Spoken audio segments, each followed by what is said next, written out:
Hi guys, this is Sparks. Welcome back to another episode of Foxy Boxes Map Making with Sparks. Let's begin the episode by answering some of last episode's questions.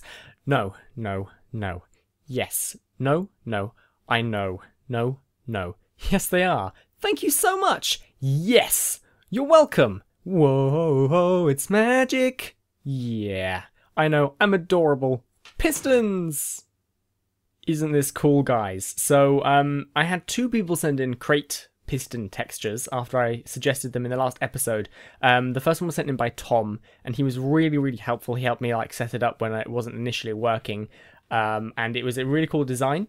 But I was also sent this one here by Geenium 96, and I kind of like it a little bit more just because it's got it's got a piston inside, and it's got sort of the little bit of wood poking out the top here. It really feels like it's sliced out. So this can point in any direction, and as I think it was Marigent Jep, let me just check that. It was Fied. Fiad suggested that we use these to launch players higher. So if we want a kind of crate which causes players to bounce higher, we could use one of these. So you step on it and it kind of goes loop like that, and it sort of pushes up and launches the player into the air. That would be pretty cool. That's a good use for piston crates. And we can either use these sort of sideways piston crates to do something else, or we can use that texture for a completely different kind of block. So it's pretty cool. So in other news, Noodle Soup, who's a friend of mine, we've done a couple of things together. He's part of the Patchwork group, and is also a musician, has very kindly written two pieces of music to be used in this game. And one of them, which is his sort of first piece that he sent me, is looking pretty complete and pretty cool. And there was sort of a disparaging number of people. Some people wanted me to convert these off camera, some people wanted me to convert these on camera. So what I've done is I've kind of sped up the footage, and I'm just going to play you the track Noodle sent me so you can hear it and see what you think. It's sort of I think it sounds pretty cool, and he's up for writing some more for some of the other themed levels. He's done one for a snow theme as well. I'll have to find a place to try play that in the video at some point. So without further ado, let's go and listen to that, because I think it's pretty awesome.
So that was the conversion video. Noodle Soup wrote the music. There's a link to his channel in the description. I think it's pretty cool. It's got the right kind of feel for this game, I think, which I'm looking forward to seeing what else he comes up with. So feel free to leave feedback about the music in the comments. I will direct him to the comments so you can have a read of what you guys have to say about the video, about the music if you wish. You may notice that these have got coloured numbers. I'm using a resource pack by Fizzy, which is for 1.9 for the snapshot, and it basically syntax highlights. So it colours certain letters with certain colours, which is kind of handy for generally for just reading out command block syntax. Another thing it does is that after commas it puts in a virtual space. Try to find an example of that. There's probably one over here somewhere. There'll definitely be one in here. So here we go. So there's a comma, so there's no space after this comma. It's just visually it looks like a space. I'm not sure how I feel about that. It makes it easier to read, but I'm going to keep worrying that I have a space where there isn't one. So I'll have to see what happens. This platform has vanished. What happened? This is very strange. There it is. The clock must have stopped. Okay. Yeah, so I haven't converted the toggle clocks because it used to be the case that it was quite difficult to start and stop these clocks, and we had this toggle system where you just power it from here and it would toggle, and I didn't really know how to do that with the new command blocks, hence the video I posted a couple of days ago about toggling repeat clocks. So I didn't convert them at the time. I think though we don't actually need to toggle it anymore because it's very easy to turn off or turn on. So on the init we can simply set a redstone block next to a repeat command block, and on the deinit, the deinitialize, yeah, we would simply remove that redstone block. So I think we can get rid of the whole toggling clock stuff and just replace it with an init. So I'm going to quickly do that, and then we're going to go over to that world over there, and we're going to start playing around with actually putting boxes in the world. This episode I would like to try and at least make a start on checkpoints and working out how crates interact with player death and checkpoints. So I'm just going to quickly convert this clock and I'll be right back. Okay, so there's actually nothing on this toggle clock right now, but that's fine. So basically when the level 1 is initialized, it sets a redstone block right here, and that'll start this running. It just says running level 1, and then deinit just sets a wool block there instead. So we can go over there and test that quickly, and then I'm going to come back here and get rid of the say command because that's going to get annoying. I think it's this one. This takes us to the warp room, and then to start level 1 we stand here, and nothing is being printed. Okay, that's not good news. Let's find out what's going on. I thought there was something missing from init L1, and I think what it is that we are missing the command which sets your score to 1. Score board players set at P level 1. And so why is this not actually doing anything though? Why did this command fail? Execute is not a valid number. Oh. There it is. I must have pasted that in there somehow. Okay, so now it should work. It should set our level to 1, and then we should be all hunky-dory when we go over here. Running level 1. Okay, cool. So we're gonna change level 1 over to be that down there. Did I paste in the ice level as well? No way. I don't think... I think this is... yeah, this is before I aligned it. So you can see this was designed in 2 grids, basically. So this is the ice level. I'm not sure if I've shown this on camera yet. It's pretty sweet. Not many people put their name down for credit on this one. I feel like more people worked on it than that. But if you didn't put your name for credit, I don't really know what you did, I'm afraid.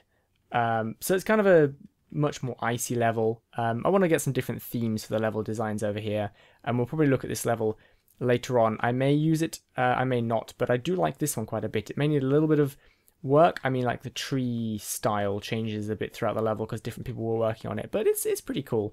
So let's make level 1 our actual level for now.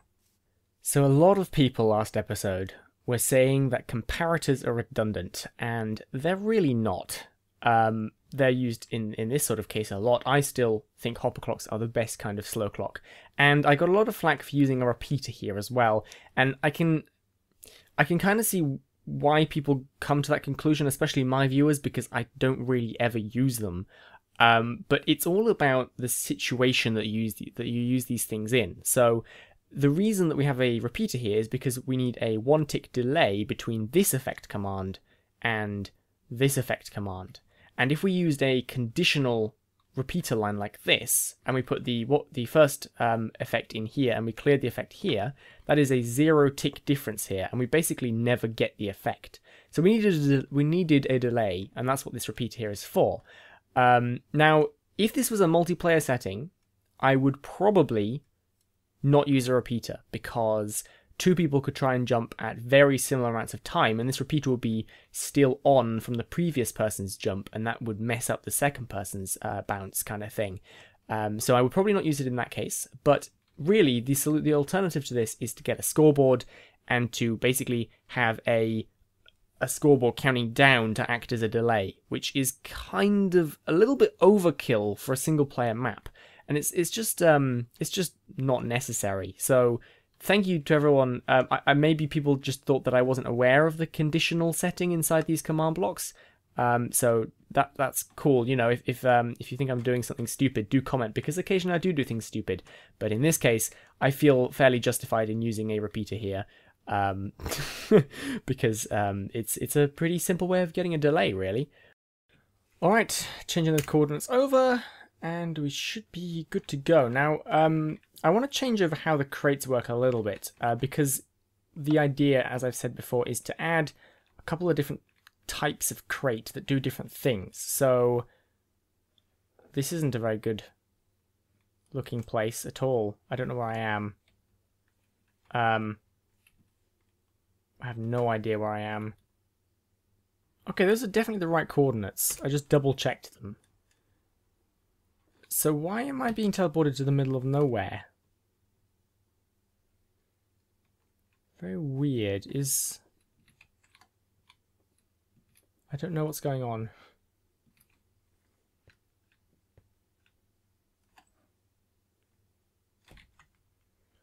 (1038, 67, 1003). Is the world just not loading? So I have to rejoin the game to be able to see the level. Why would it do that? That's so stupid. I've never had that happen to me before, and it's happening consistently as well. I have to log out and log back in. Lava spiel. Anyway, let's just not think about that for a second. And get ourselves a furnace. So I want to, by the way, these things look so stupid in this, I think I showed this last episode actually. It just looks so heavy. So I want to change the way crates work slightly so that we can handle different kinds of crate and the way that the different attacks interact with them. So I'm kind of thinking about using armor stand tags. So obviously we want the level to be resettable. Once you finish playing it, you can try to play it again if you want. So we need an armor stand or an entity of some kind to mark all of these crates. I'm kind of slightly torn between... Oh, that's a difficult jump. Kind of torn between using area effect clouds and armor stands, because I think I still haven't actually done those tests, that area effect clouds are less laggy, but armor stands can be made invisible. Area effect clouds are always visible through F3B. So look, I'll show you. F3B highlights entities such as such as that. That is so funny. Hang on, does that mean you can have larger box models again? How big is that on the head of an armor stand? Oh, that's just a regular size. That's a shame. That would have been hilarious. Oh well.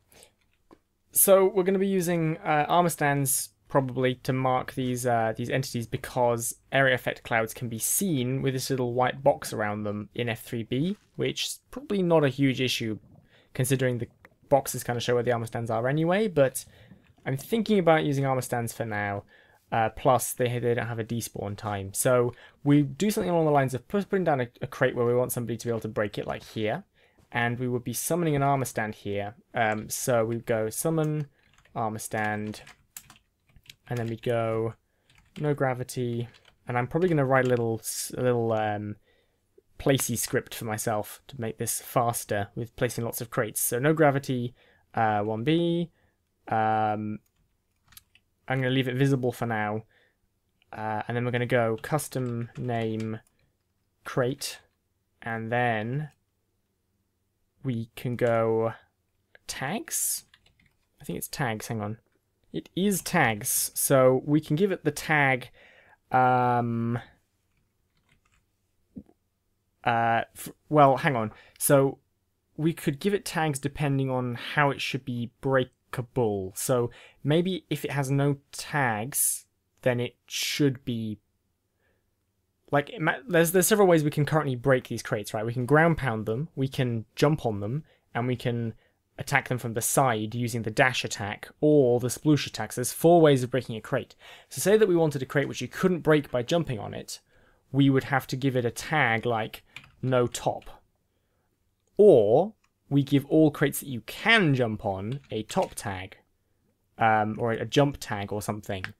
So that way we can, instead of using like execute detect on blocks to choose what happens to a crate that you land on, we'd instead execute off the player onto the armor stand with a specific tag, I think. I'm just trying to think. I think most boxes are probably just going to be regular boxes, so I think we should only add a tag if it shouldn't do something which it normally can. So I'm thinking we're going to add a no jump tag to this armor stand. Like that. And we're going to put a furnace here. Set block. Furnace. Like so. And I think we can just jump on this. Like that. See? But if we change our interaction now, we should be able to make it so that when we land on this, the armor stand is going to stop this crate from breaking. Is, I think, the plan. Somewhere I've always wanted to put a crate on this level because I think it would be awesome is right over here, because you've got these stairs and then there's room for a crate right down here. So you could sort of do this. Oh, it's not quite enough velocity to break it. You kidding? I was hoping you could just sort of step off and be bounced, but maybe you've got to jump on it. I'm a little surprised by that. There we go, look at that. So you can kind of, as a speedrunner, you don't see that it's there until the last second. You've got to know, because you can just make that jump normally. But if you want to, you can do not that. You can jump on it properly. I would have thought I'd have enough velocity to break that. I guess it's just under. It's 5 and it's 6 that's required to break. I don't know if I want that to be able to... I think you should be able to break crates from that drop. That's a 1.5 block drop. That's what it is. Instead of 2 blocks. So if we made this full half slab, we can probably... There we go. So that's kind of... I might just do that. Like so that we can actually break it when we land. Boing! That's pretty cool. Okay, so this will need an armor stand as well, right here. And this one is not going to have a no jump tag because it's fine to just be jumped on. Like that. Cool. So when the level begins, what we can do is we can... Oh, do you know what? We should give them a tag telling them what kind of crate they are. Then when the level begins, we can execute on all these armor stands to set block the correct crate at their feet. So let's call this... let's tag it. So scoreboard players tag at E type equals armor stand C equals 1, closest armor stand to me. Add, and then we're going to add the tag crate. Just a regular crate. Crate, like that. Okay, so that's got a crate tag. And then this one over here, let's make this one of our new piston crates, our new bouncy piston crates. Just why not? So we're actually going to... we're going to change the tag on this armor stand. Sorry, not change it. We're going to add... bounce. So that's not going to be considered a bounce crate, I think. So when the level starts, we're going to execute on armor stands with a bounce tag to summon a piston, and armor stands with a crate tag to summon a crate. And I'll be right back. Okay, so here's our initialize level 1 line. So we're going to add a new line here, and we're going to go execute at E. Type equals armor stand, tag equals crate to summon a furnace with a damage of 0 at their feet. Oh, it's a set block, isn't it? Shh. Set block. Furnace. And the damage... Wow, I'm really failing this. Okay, set block. Furnace 0. Okay. And then we'll copy that and we'll do the same thing except for the bounce crates. I think the tag I gave it was bounce. We're going to set block a piston. What damage value does an upward facing piston have? It was bounce. Okay. Set block Minecraft piston. What way is that facing? Down. Okay, so not that one. I think we need to it's damage of 1. Okay, I think we need to recolor these crates so it's clear that it's not a regular crate. Like maybe you give it a darker wood color, or give it some kind of like latch texture on the very edges here, or maybe make it like slightly green or something. I don't know. So that's going to be a damage of 1 right there. So let's try joining that level again and see whether those blocks are set there, because I'm pretty sure I left them without anything set at their feet. So let's join level 1. We're probably going to have to bloody relog, aren't we? Okay, I'll be right back. Here we go. So there's a crate here. It is a piston crate. Oh dear. Oh dear.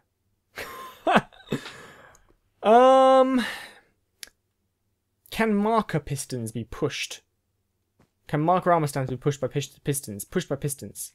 Okay, I've made it a marker armor stand now, which means we can place things here. I'm gonna put a piston here, and we're gonna see if we can push it.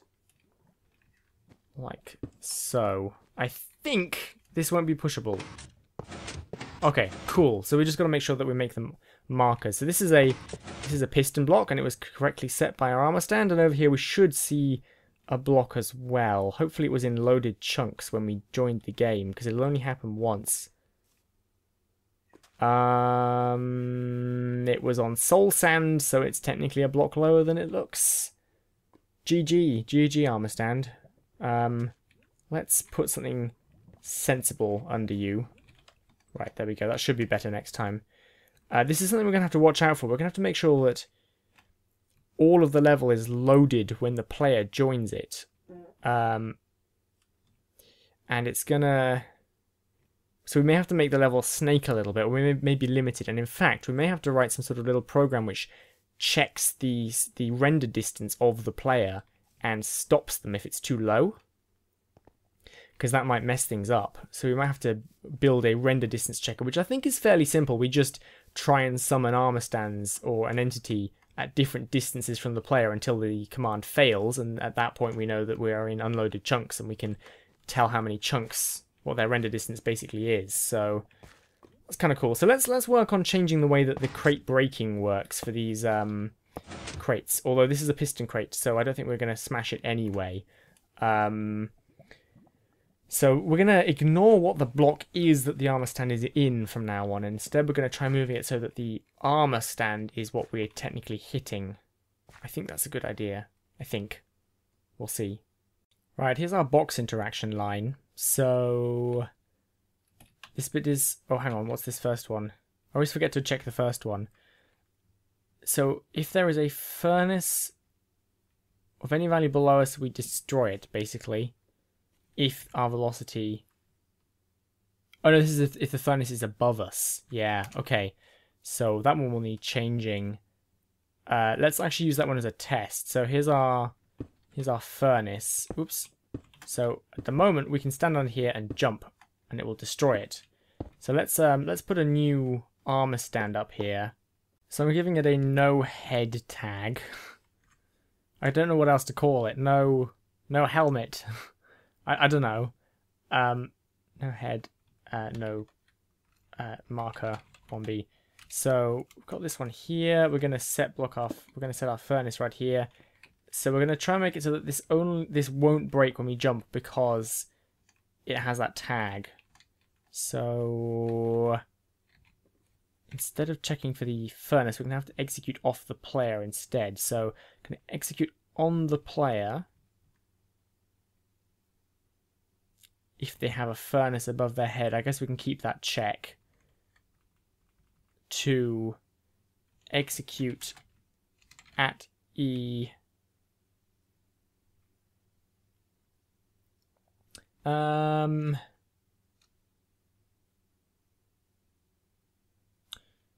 To execute at type equals armor stand, name equals crate, tag equals not no head. Did I say no head? I think I did. Yeah, no head. No, hang on, what did I do?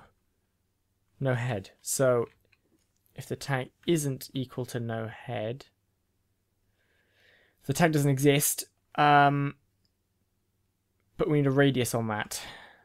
R equals 0.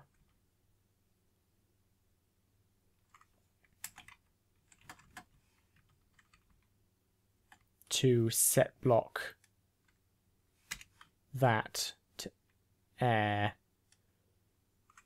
Okay, so this crate should not break. Okay, so it's either bugged or we've got it. This crate here won't break because there's no entity in it. But if we add a new armor stand here with no head tag, then theoretically this should break. Crap. Okay, I think we need to change our execute direction. So let's execute as if it was a block below itself.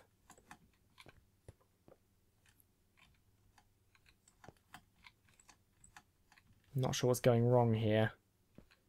Okay, we're going to do this step by step. So let's just check if this works by putting say hi here. Stand on here and jump. It says hi. Okay, good. So the next step is the execute. There's a double space there. That might not help. Execute at E type equals armor stand name equals crate tag equals no head R equals 0. To say hi. What happens now? Nothing for either of these. So the second execute is not succeeding, which means the player is probably not close enough. Executing on the player to detect a furnace.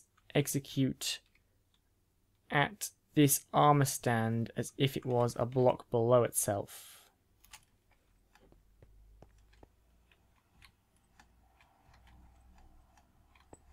Nope.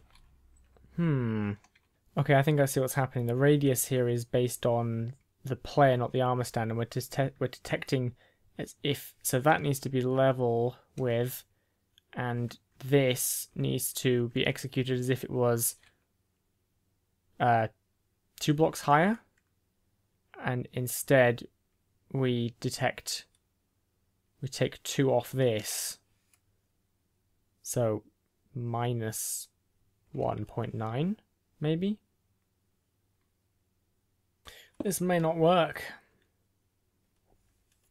I can't. So right now if I jump, nothing happens. This is with the execute set to 1, minus 1. If I do that to 0.0001, I don't think you can even actually get that small. Just walking under it triggers it. I mean, I could easily just add a in-air check, but what do we do for jumping on top is the question. Like, I have a feeling we're gonna have the same issue. In fact, let me just quickly add that. Execute ID type with understand name equals crate to execute on players with a radius of 0 with a score in air of at least 1. to say hi. So now it should only happen when I jump. There we go. So that's what I'd expect to happen, and that's fine. And it won't work under this one because this one has the tag. Look. See? And I don't think it'll happen if we brush against the outside of the crate or stand on it. My velocity is probably really high. Oh god! Wow, what's with the enormous jump boost? Very odd. Is my jump boost based on my velocity? I never told it to do that. Now it doesn't do it at all. Okay. Well, anyway. Set block. Air. Just 0. Destroy. So now I can break these from below. I can break this one from below. No, never mind. It's a 2. I needed a 2. Okay, so I should be able to break this one by jumping. But not this one. Oh, I still managed to break it by standing on the edge of it. That's no good. Because it was next to one I could break. So I kind of, like over here, can't break it. But if I stand over here, then it does because I'm close enough to this bugger. Damn it, I really hate working with entities. I'm going to resummon these like very centrally in the block. Okay, they're perfectly centered now. Let's just double check if I can do that when they're like nicely centered. Can I break? So this one I shouldn't be able to break. This one I can break, but can I break? Yes, I can. God damn it, armor stands. Oh. Thing is, if we don't use armor stands with tags, then we have to basically come up with all the blocks we want and list all the ones that you can break from below and have an individual destroy for each one of the ones you can break below and have individual destroys for all the ones you can break from above and specify the damage value and stuff like that, which is kind of a little bit like annoying, especially since we have to have armor stands there anyway to resummon the crates and to detect what stage of breaking it's in. So that's kind of annoying, kind of stupid, because it's just going to be more command blocks, really, which I didn't really want. But this doesn't seem to work, because we can't get a nice sheer box detection with these things. Because apparently radius 0 is just an annoying shape. An annoying 0. Look at that. What am I doing? I'm breaking it. I shouldn't be able to break it. God damn it. So I think I got a solution, but we're kind of out of time for this.